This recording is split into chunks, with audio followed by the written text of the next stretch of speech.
Christine Logue, and I live in Bonner County. First, I'd like to say that I would love to see public comment continue. There is an aspect to that that I think is almost being missed sometimes, especially when proposals are brought forth and we're talking about developments that are being developed on potential floodplains or the likes of that. I think that public comment should and needs to be heard, and it has a place in these business meetings. Doesn't necessarily mean that everybody's going to talk for every item or every dollar that's being spent. But I think that we should give the opportunity for when a person does wish to get up and speak about something.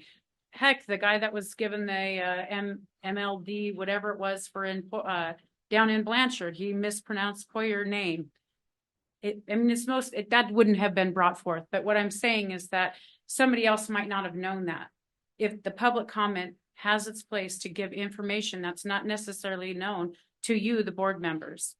On the commissioner chats, I wish that you and Steve would join that. It is such a wealth of information, and I think that it can make our communities better. Our communities suffer from mental health. Our communities suffer down in Blanchard and up in Priest Lake. Those are areas where people are basically in an extreme rural area. Kids can't get to the things that they need to get to. Adults can't get there. Where's the help? I had no idea until today, finding out these listening to these chats. You find out so much information and where one can find help.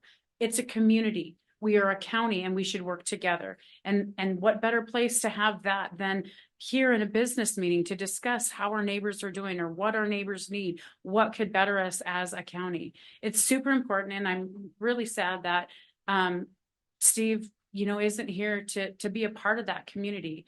I think we need to emphasize that more. One other thing, I was just going to reiterate that a lot of people didn't know about a caucus this year. They had, I went to church on Sunday and I spoke to one of the elders of our church, and he's like, well, I heard something about that. I had to reiterate that is March 2nd at a specific time for our area. It's from 11 a.m. until 12:30.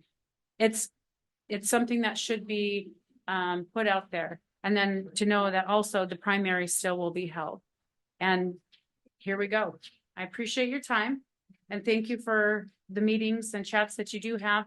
And I wish that you personally would join them. It's a wealth of information and you could be a better service. Thank you. Thank you, Ms. Logue.